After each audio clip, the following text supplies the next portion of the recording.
one game away. Blow up. We're playing for something, man. We're playing for something. It's gotta mean something to you. It gotta mean something. Everything you got. Let's finish this. Do it, fellas. Let's go. Let's do it, fellas. Finish 2 3. 1 2 3. Finish. You view this season as a failure? Oh my God. Okay, because I'm not that up. You asked me the same question last year, Eric. Okay. Do you get the promotion every year on your job? No, right? So every year you work is a failure. Yes or no? No. Every year you work towards something, towards a goal, right? Which is to get a promotion, to be able to take care of your family, to be able, provide the house for them or take care of your parents. You work towards a goal. It's not a failure. It's steps to success. Welcome back, or welcome to another episode of the recap. Just got done watching the NBA playoffs. We got a lot to talk about, but I hope that you are doing fine out there. I hope you're having a dope day, dope afternoon, dope night, whichever point in time you listen to this. I do appreciate the support. You could have clicked on any other show. You could have looked at the show and skipped right past it, but you clicked on it, and I appreciate you for that. We got a lot to talk about. 2 playoff games tonight. Somebody might be like, bro, why he didn't cover the other 2 playoff games? Well, my friend, Steph Curry wasn't in that game. Anyways, a tough night in the NBA if you are a Steph Curry fan like myself. As Steph Curry goes down with a strained hamstring 8 minutes into the second quarter. We'll get to that. I do want to start off, though, quickly talking about the Cavaliers series because they now go down 0-2. They lose both home games. They now go on the road to Minnesota. They now go on the road to Indiana in hopes of not getting swept. And it's tough because the Cavaliers, in game 1 they didn't have Darius Garland. In game 2 they didn't have Darius Garland, Jared Allen, Hunter. And it's somebody else they didn't have. They didn't have Garland. And they didn't have Evan Mobley. So you're essentially missing your 2nd, 3rd, 4th, 5th best player. That is tough. That is a tough ask. It is a tough, even at home, it is a tough ask to ask your team to win games. When all season you've been accustomed to playing with a certain team, and now all of the best players on the team are basically gone. That's tough. I don't know how Cleveland ends up winning this series. Maybe all of those dudes get back, but at this very moment, I don't see how they... And to be fair, Cleveland almost won this game tonight, even without all those players. It took a game-winning shot in order for them to lose this game tonight. Donovan Mitchell had 43 points, I believe it was. So... even still, Donovan Mitchell tried to will Cleveland to a dub. And Cleveland could find a way to win a game in this series. Indiana have an off shooting night. But at the very moment, it feel like it'll be tough for them to win a game because the Pacers don't rely on just one guy. Like 80% of their offense isn't one guy. They spread the offense around. So it's not Cleveland can't hope for, okay, maybe Tyrese have a bad shooting night. Tyrese can have a bad shooting. It ain't like he going for 30, 40 points a night. He going for like 23 points. Like, if he fall off, the scoring will probably be picked up somewhere else because they have so many other guys. And that's the difference in this series right now. The Pacers can go with a thorough attack right now. They can go with their offense because they can attack from all angles. Cleveland pretty much has become a forcibly has become a one-dimensional team.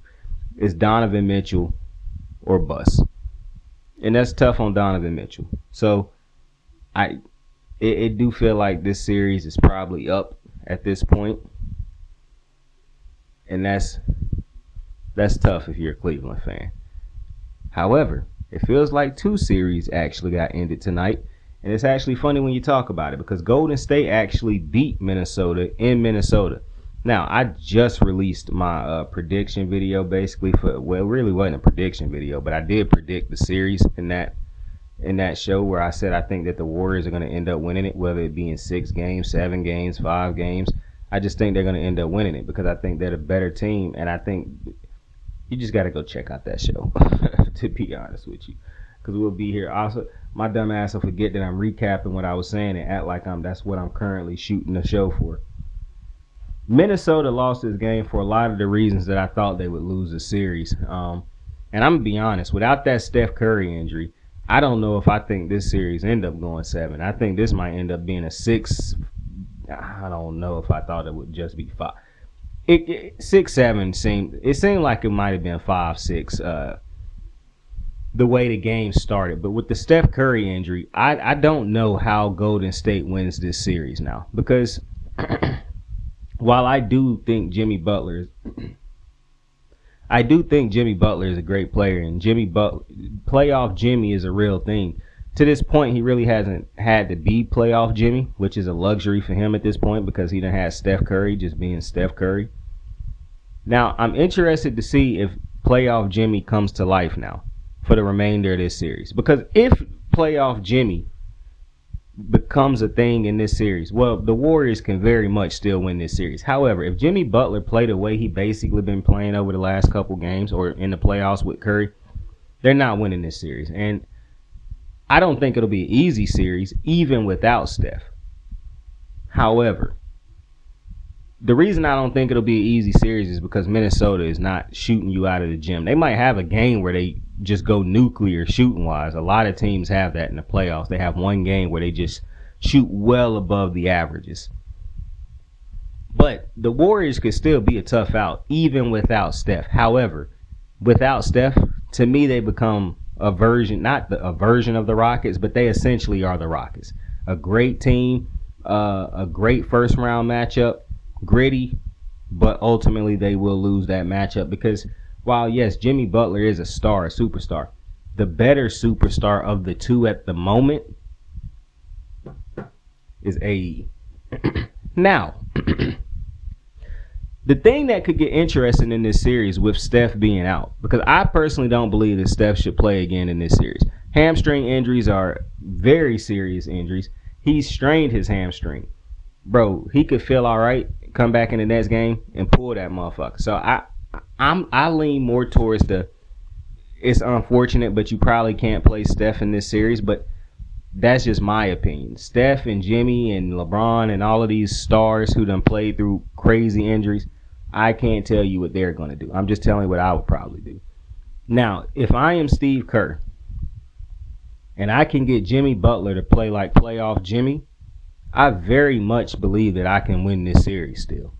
Because if I can get Jimmy Butler to go out there and play like playoff Jimmy, he'll give us a round until Steph get back next round. I think that's very possible. Now, you might say, well, that's Anthony Edwards, so the task could be hard. I agree. The difference is Anthony Edwards' soldiers are not, neither Anthony Edwards nor the guys around him are champions. So if Steph was hurt right now and they were going up against a team that was a championship winning team, I wouldn't think the Warriors could win it, even with Jimmy, because Anthony Edwards, if he was a champion at this point, and those dudes on his team were champions, they would understand how to play this series and how to win this now that Steph Curry is out. Because they aren't champions, I do believe Steve Kerr can coach this team up to win. For one, I think Steve Kerr is the best coach in the NBA, and I don't know if I think it's close at this point in time anymore. Like, there's a lot of coaches in the NBA that I like, but I really don't know if Steve Kerr is coaching against them niggas anymore or if he is just coaching against the greats. Because every time I watch the Warriors, and I didn't watch them since Steve Kerr was hired. To me, when you look at what this is the only team, to me, where their offense truly benefits the superstar. Like, you could look at KD and LeBron, and you say LeBron is the offense and KD is the offense. They play more ISO type ball, Luka's ice. Like, it's not really a scheme that's helping them. The scheme really helped everybody else, and the superstar play outside the scheme. Steve Kerr, somehow, some way, has brought a scheme that not only does his superstar want to play in, but thrives in. And he got Dre, Steph, and anybody else who come to the team to fit into that system. Which is why I get annoyed when people keep saying Kuminga. Steve Kerr is clearly realized Kuminga will not fit in this system. And he done stopped wasting his time. Because Steve Kerr is trying to win. But because of how great Steve Kerr is, because of how great Draymond is, because of how great Jimmy Butler is, if you can get Jimmy Butler to go playoff Jimmy the rest of this round, or the rest of this series, and you get contributions from the others, Jimmy Butler and the Warriors can very much win this series. This is the beauty of going to trade for Jimmy Butler, because if Steph get hurt at this moment, this is a 5-game series. Minnesota's winning the next 4 games without question, because Draymond and Draymond had a good night tonight, but if Buddy Hield is your next option because you don't have Jimmy Butler, for one, you probably ain't even in this series. You probably ain't even in the playoffs. But you definitely ain't winning this series. Because you have Jimmy Butler, which once again is proof of superstars matter, but because you have Jimmy Butler and you have a superstar head coach, you have another superstar in Draymond Green, it's things that they can do to still make this a series and win this series. A couple of the things that Golden State don't get enough credit for is rebounding and defense. And I think they play defense better than a lot of the other teams that play defense, because Golden State isn't always the most athletic team, the fastest team, the grittiest or the most physical, but they just play smart defense, bro. They understand. Steve Kerr understands matchups, but not only do he understand matchups, he understands lineups that help with matchups. So he not honing in on one specific guy, like I got to put this one guy on him all the time. It's lineup decisions. It's the way he get these dudes to play when they on the court. Like, this entire dynasty, the Warriors have had a great defense. And Steph Curry committing to becoming a better defender has done wonders for their defense as a whole. Buddy Hield committing to becoming a better defender since he has been in Golden State. Jimmy Butler and Draymond already being great defenders. Like, to me, Steve Kerr done had this before with when he had Andre Iguodala, with Draymond, with Clay, with a lot of good defenders coming off the bench. But now he got it again.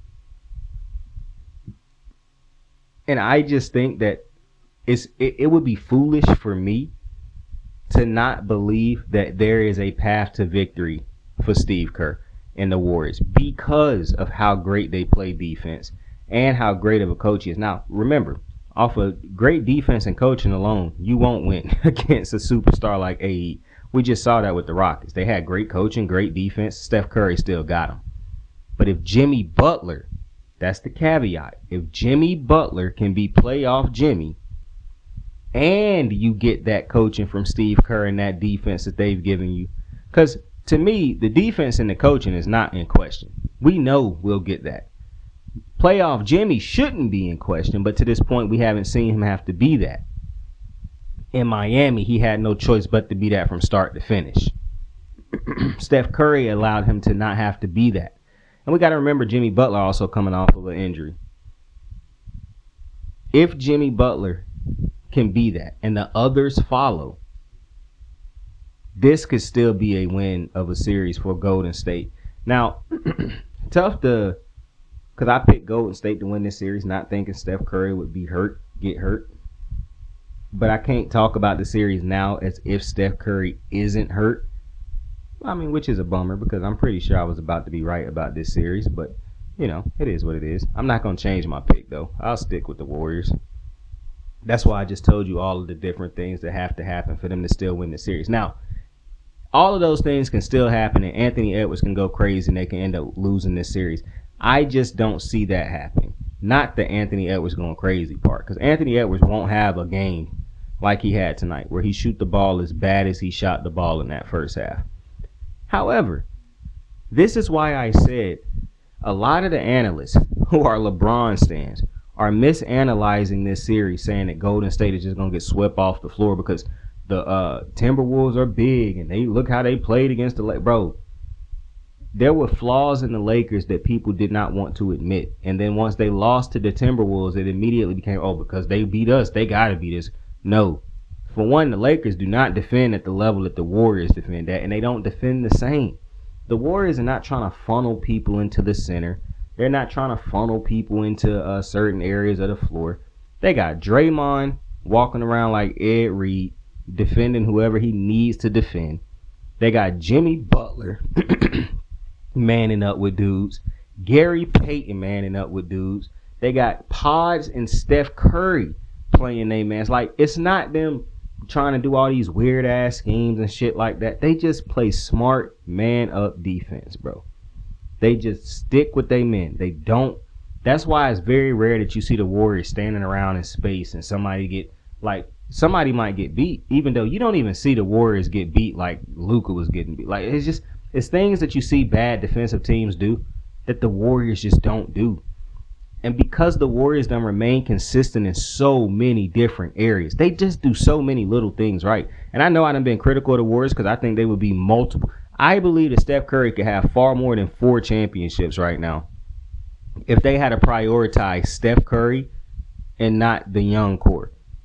If I have Steph Curry, Draymond Green, Kevin Durant, Steve Kerr, Klay Thompson, why do I care about developing the future of the organization? The future in the present is now.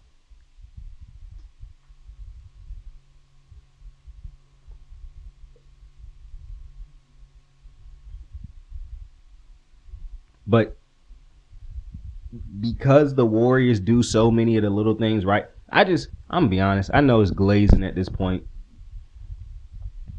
So much of the success of the Warriors, we give it to Steph Curry, rightfully so. But and I love Steph Curry. I will never not give the credit to me that is properly deserved to Steve Kerr and Draymond Green. It is a reason that I used to say all the time. All my homeboys will tell you. They think I'm a Klay Thompson hater. But I done said it on time and time again. It was catchy because we said Splash Bros and the shooting. People love the shooting. Draymond Green has always been the second most important player on the Warriors. Now, when KD was here, he became the third most important player. It was undoubtedly Steph and KD as the 2 most important players. But at no point in time has, in my opinion, outside of probably the regular season, when they knew they were getting to the playoffs, at no point in time, in my opinion, was Klay Thompson ever a top 3 option of importance for the Warriors in the playoffs. Now, he had those games, what we call them, Game 6 Klay, even though that was like 3 times. I used to think it was Sean Livingston, Andre Iguodala, Draymond Green, KD. It was so many players, in my opinion. Jordan Poole for that 1 year. It was so many players, in my opinion, that played bigger roles on every single one of those Warrior championships than Klay Thompson. So I'm not disrespecting. And Klay Thompson's end to Golden State didn't shock me the way it ended. But I just never thought, because the fans love Klay, but because of the way I look at the game, I never thought he was more important or anywhere near as important to Golden State as a KD or a Draymond. You could argue Andre Iguodala to an extent, but man, them other ones, and to me, Steve Kerr, him and Draymond just don't get the credit they deserve to me. Like, I truly don't understand it. Like, Steve Kerr is easily one of the greatest coaches of all time. Niggas be like, oh, he got great players. Bro, what coach didn't have great players? Pat Riley had great players. Phil Jackson had great players. Every coach that Ty Lue had great players. Like any coach that won under LeBron, Eric Spoelstra. Like all of these great coaches that we think are great coaches, we love Pop. Pop had Kawhi, Duncan, Robinson, Manu, Tony Parker. Like, what are we doing? Like, you cannot take away Steve Kerr's credit. And I know a lot of this come from people saying, well, all he did was coach up Mark Jackson's team. That's just not true. And at this point in time, you should know that's not true. Like, everything, that was Mark Jackson's team that Steve Kerr coached up to beat Boston in the finals. Like, stop it. That was Mark Jackson's team when KD got there. Stop it. No.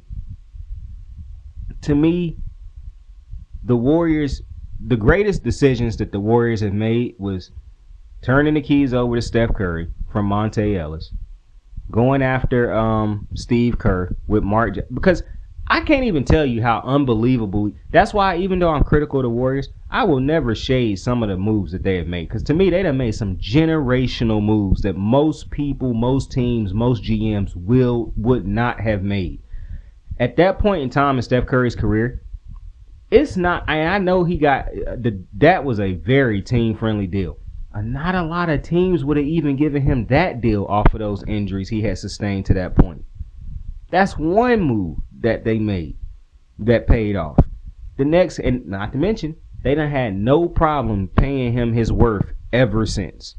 They have had no problem maxing Steph Curry out since that moment. I would have a problem if you got that type of deal off of Steph Curry early in his career, and then you hold him the rest of his career and made him wait or fuss or argue with him. He had to do things to get his. They done given that man his max every single time he done been available for it. So shout out to Golden State. That was a generational decision, and it paid off in the end because you treated him like you were supposed to treat him at the end of the day. And then going after Steve Kerr. It was a lot of coaches at the time they could have went after. Not only that, they could have just kept Mark Jackson. A lot of people would have kept Mark Jackson. What they realized was Mark Jackson is great. And I know people say it was the thing, he was homophobic or whatever because of his religion. All I know is, as great as Mark Jackson was for the Warriors at that point in time, it was a ceiling there. It was very clearly, when I remember watching the Warriors thinking, bro, it is a ceiling with Mark Jackson. I don't know quite what it is. Then you bring in Steve Kerr, who completely changes the offense and the scheme of this team. And what Steve Kerr has not meant, it's not even just his X's and O's and how his relationships with his players, even though that is a huge part. Steve Kerr is just his. You got to build a statue of Steve Kerr outside the arena. That's where I'm at. I don't think Klay Thompson should get a statue outside of Golden State. I know it's a lot of people that'll argue it. I don't think he should have a statue. If he does, I think it should be a statue that has Kevin Durant, Steph Curry, Klay, and Andre Iguodala all in the statue. Like, I don't think Klay should get a solo statue, but he is definitely going to get a solo statue. To me, Klay Thompson was, even though he was on those championship teams, he was no greater of a Warrior than Monte Ellis or Jason Richardson, or we just look at him different because he won those titles. But in my opinion, the only guys who should be getting solo statues outside of the Warriors arena, obviously Steph Curry. I mean, Steph Curry should have a statue on every corner. Steve Kerr, Draymond, and people will argue with me on this next one, but I think Kevin Durant should get a statue out there. I truly believe the best version of Kevin Durant throughout his career. Now, I'm biased because I didn't think I would be happy watching basketball the way I was outside of when I watched Kobe growing up. But then watching that Warriors super team those years, that was by far the funnest basketball I have ever witnessed in my life. That was so fucking fun to watch. Like, that's why I always say I want KD to join back up with Curry, because that was such a moment.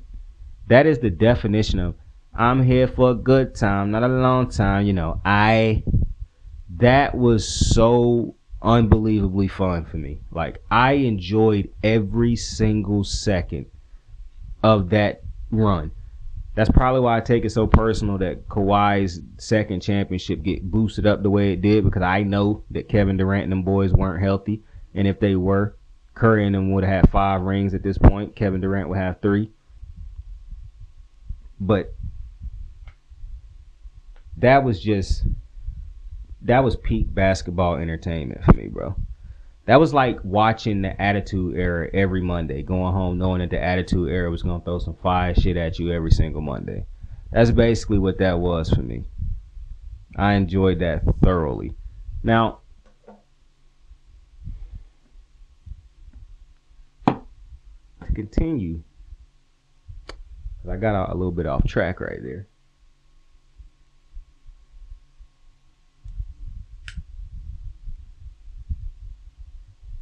Started just rambling and whatnot. It's a good thing that I started rambling because I didn't forget what I just was rambling about. But because I jumped off into a little rambling tangent, I forgot the previous thing I was talking about. So now I can refresh, reset, and get back on topic. Okay?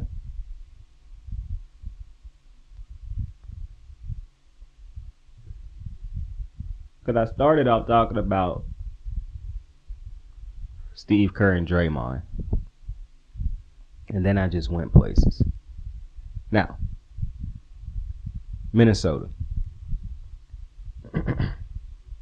I do believe if Steph Curry, I don't have to continue to go back over that. Difference, what Minnesota can do to win this series, even if Jimmy go crazy and Steph don't make it back. Because if Steph make it back and he is effective, I don't think they'll end up winning this series. Like I said in the beginning before a game was played, I thought that the Warriors would win this series because I don't think that the Warriors are the Lakers. And the Lakers are not a barometer of what the Warriors would be to the Timberwolves. Not to mention, I don't use seasonal stuff, but the Warriors beat the Timberwolves, 3 out of the 4 times they played in the season, and none of those games had Jimmy Butler. That means something. Now, I think one of the biggest problems with the Timberwolves that a lot of people didn't see when it came to the Lakers because of how bad the Lakers are defensively compared to the Warriors, but everybody kept overhyping the Lakers defense.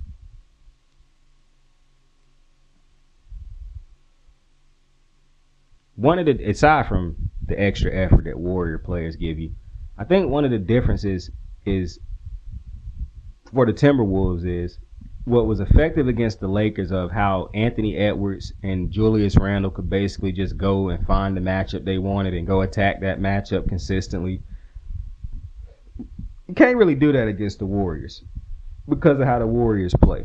And because the Warriors basically keep so many different defenders on the court. They don't have a Luka on the court that you could just blow past that's not giving you no type of effort.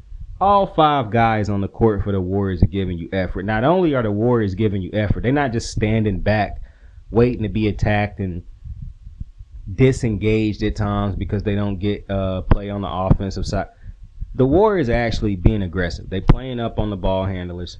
Jimmy Butler and Draymond Green are attacking dudes. I don't think Rudy Gobert, and I said this when people was overhyping Rudy going into this series because how he played against the Lakers. People kept saying the Lakers don't have a big, the Lakers don't have a big. The way the Lakers play, they rely on a big. The way the Warriors play, they don't rely on having a big. If they absolutely have to put a big in there because a big is just killing them, they do that. But if they don't have to, they don't. They out-rebounded the Timberwolves by 10 tonight, bro. The Warriors have never needed to go big throughout their dynasty, which is another beauty in not just Steve Kerr, but Draymond Green. The chef's kiss. The boys is unbelievable. I can't glaze them enough. Pause. But because of how the Warriors play and because of how the Lakers play, that compromise, and that's why I said the 3-point shooting would make a difference for the Warriors because I thought they would get more opportunity. I thought, for one, they shoot the 3 better, in my opinion. Their dudes shoot the people who the Warriors rely on to give them points shoot the 3 better than the dudes that the Lakers rely on. That, to me, was just going to be a big difference. On top of that, I did not think that Minnesota's defense, as good as it is, I didn't think it was better than the Rockets. Look at how the Rockets defend Steph Curry. Look at how the Timberwolves defended Steph Curry in the beginning of this game.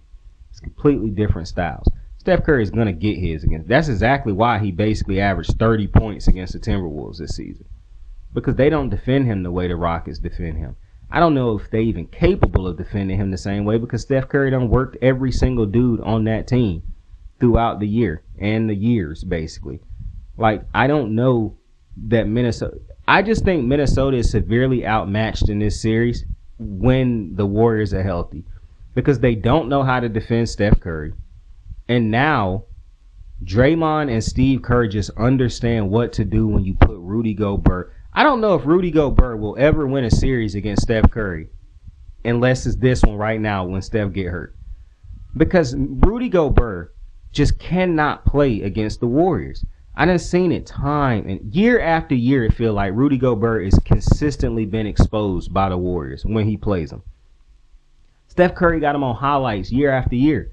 I just don't think that Rudy Gobert can play in this series because Steve Kerr, and even if you try to be, and it's to a point where Steve Kerr is such a better head coach than damn near every single coach he is coaching against that you can't, even if you're the opposing coach, figure out how to out-coach him. The only way to out-coach Steve Kerr in a situation like this when it comes to Rudy Gobert is Rudy need to go for 40. That's the only way you'll be able to out-coach Steve Kerr in that, because Steve Kerr done basically given every team the game plan. Now, you can't – every team not going to be able to enact the game plan because you don't have Steve Kerr as your coach and you don't have what Steve Kerr has, and your players don't do what those players do. Different reasons. But when you look at what Steve Kerr has been able to do against a Rudy Gobert throughout these years, it's just hard for me to think that the coach of the Timberwolves can find a way to out-coach Steve Kerr when it comes to Rudy Gobert. It feels like you're just going to have to take him off the floor. Now, maybe it changes because Steph Curry is out. Maybe it changes. But if the Warriors can continue, like Draymond Green shot the way he shot, because Rudy is on the floor. And Rudy want to play in the post. That's where he is useful defensively. He ain't useful having to come out there on the floor and guard. Not only that, if Rudy have to pull himself out of the paint to go defend Draymond at the three because Draymond hitting three-pointers, well, now that compromises the interior of your defense. It's just no way to play Rudy Gobert, to be honest with you, against the Warriors. Draymond always have a good series when they play against Rudy Gobert. Like, I feel bad for it. It's not even that I feel bad. It's just, it is what it is for Rudy at this point. As good as some people may believe Rudy Gobert is, Steve Kerr and Draymond have just figured out how to make Rudy Gobert a useless player against the Warriors. And he ain't the only player that Warriors done that to. He is not the only player that Steve Kerr and Draymond have figured out how to make of no use to them. But he is one of the main players that they have figured out how to make abs. And I think it's because of his accolades that it stand out so much that, damn, every time he played him, he basically become unplayable. Minnesota's going to have to figure that out. One of the biggest things that happened tonight, too, that didn't happen tonight, that happened against the Lakers, was Anthony Edwards' assist. But I just think, once again, when you have a Laker team that play defense the way they play defense, and you can say what you want to, the offense plays off of the defense. When you have to just stand around on offense, that plays a part in you not giving max effort on the defensive side of the ball. When you have players, when your two leaders are not doing everything they can to make sure you go crazy on a game-to-game basis, it's hard to go out there and give 100%. And I know people will be like, well, you get paid to do this, you get paid to do it. And we get paid to do a job at work, and we don't give 100% either. At the end of the day, the Lakers defense, when you for one, they was losing a lot of these games, so they always playing from behind. And I get LeBron old legs, and I get Luka don't play no defense. So it's a lot of compromising things in the situation already. But then when you put into the equation that maybe guys feel like I'm not getting my touches, I'm not getting my shots, so why would I have to go crazy on the defensive side? A lot of things played into that. Not to mention, they already down 3-1. Do we really want to stretch this series? Maybe they didn't play as hard as they could have played in the last. Whatever it may have been, you can't count on the Warriors to display that same thing that the Lakers gave you. So, if I'm the Minnesota Timberwolves, one of the biggest things, aside from Rudy Gobert being unplayable, I think you got to find more fluidity in the offense. And when I say more fluidity, clearly the Warriors are not going to allow Julius Randle or Anthony Edwards to just walk people down, dribble all day, find a matchup, and then go score. They might be able to do that once in a while, but clearly what they were able to do to the Lakers, they are not going to be able to do that for the entirety of a game. They're clearly going to have to hit some jump shots, but it's not just about hitting jump shots because Anthony Edwards can go force up a shot whenever he wants to. Minnesota got to find a way to get this offense more fluid, even if it's just for this series. This is the team where you need a fluid offense. I used to say it all the time. One of the reasons that the OKC Thunder couldn't beat the Spurs is because the Spurs didn't rely on KD turn, Westbrook turn, KD turn, Westbrook turn. They didn't have to rely on that when it came to their superstars. They relied on a legitimate system. I remember those clutch games against OKC and the Spurs, how the Spurs kept drawing up great plays to get buckets at the end of the game. And for the OKC, it just seemed like everything was so difficult because they didn't have plays. They didn't draw up no type of play. It was just set a screen for KD and Westbrook and let them work on ISO. When you go up against a team like Golden State, that is much like that Spurs team, where they rely so heavily on a system and those great players being great within that system, and you're relying on ISO ball, my player just beating you off with straight heart. At some point in time, you start to realize, I don't care how much heart a nigga got, his body eventually get tired and give out. Missing shots is missing shots. You can have all the heart in the world and still go 0 for something from downtown. Still shoot Ant got all the heart in the world. He still had a bad performance tonight. But you'll never confuse Anthony Edwards and Draymond Green is offensive, like for their offensive games. But you saw what Draymond was able to do within that system. Because of how easier it is, I think that's what you have to figure out if you're Minnesota. Like I said, I don't think that's something they're going to have for every series.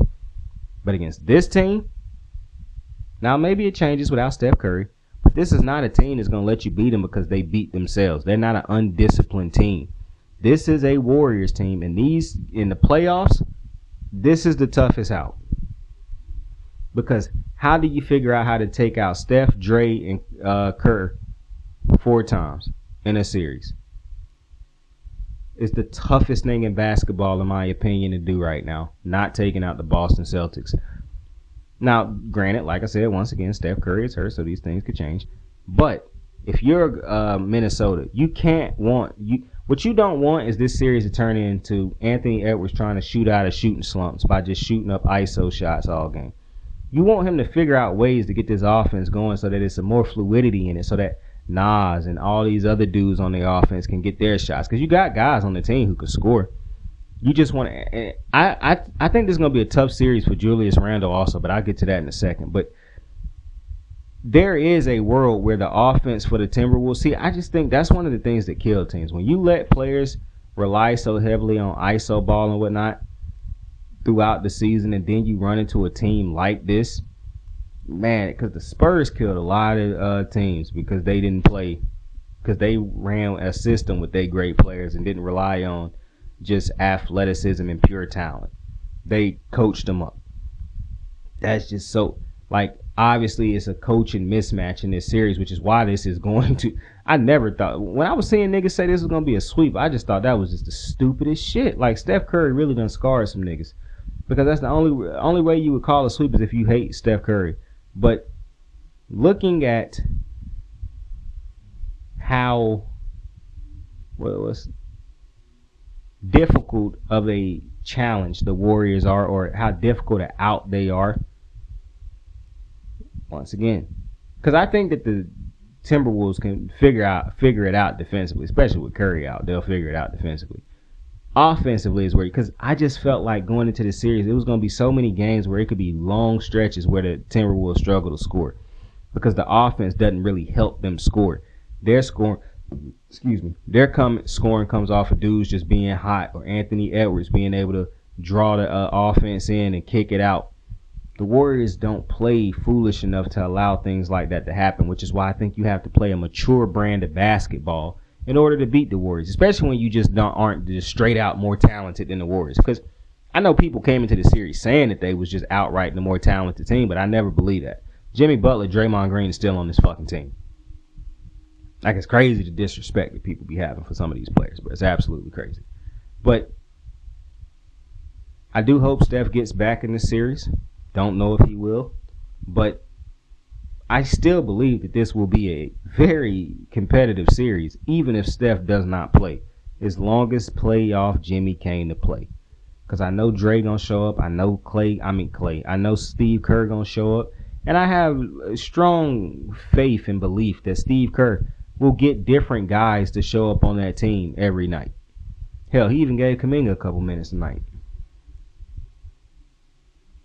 And once again, when it comes to the Cleveland Cavaliers, it's just really an unfortunate situation because losing that many players, I mean, bro, that's just tough. That's tough. I wouldn't wish that on no team in the playoffs. But being healthy is a part of a championship run. I mean, at the end of the day, it is what it is. Like, I'm not going to say just because the Pacers lost. Now, if a Pacer fan come talking crazy like, oh, bro, we keep beating these teams, that's when you have to point out, like, my guy. Cleveland's entire team was basically hurt. Like, what are we doing here? But if, no, I'm not going to diminish a championship. But that is, like, people be like, all we do is talk about the championships. We don't talk about the context of it. Well, I do if I watched it. Now, them championships that happened before your boy was alive or watching sports, have at it. But every championship that I done watched a lot of them at this point. So, it get cloudy up there sometimes. But the ones that I remember. Now, I don't say all championships are flawed. You know what I'm saying? Because injuries, like I said, once again, injuries are a part of the game. But I ain't finna be like, oh, man, Kevin Durant played in that Raptor series when he didn't.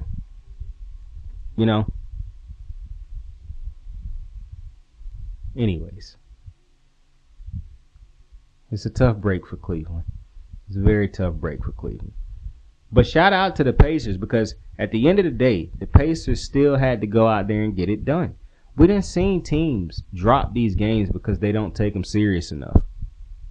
The Pacers did not do that. They took both games in Cleveland. Mind you, Darius Garland was hurt in game 1, but none of them other niggas was. Pacers still won that. And I don't want to hear what Darius Garland didn't play. I just watched Cleveland beat the dog shit out of Miami. Niggas literally started calling for Pat Riley to get fired and step down after that ass whooping was fresh off the printer. Or fresh off the press.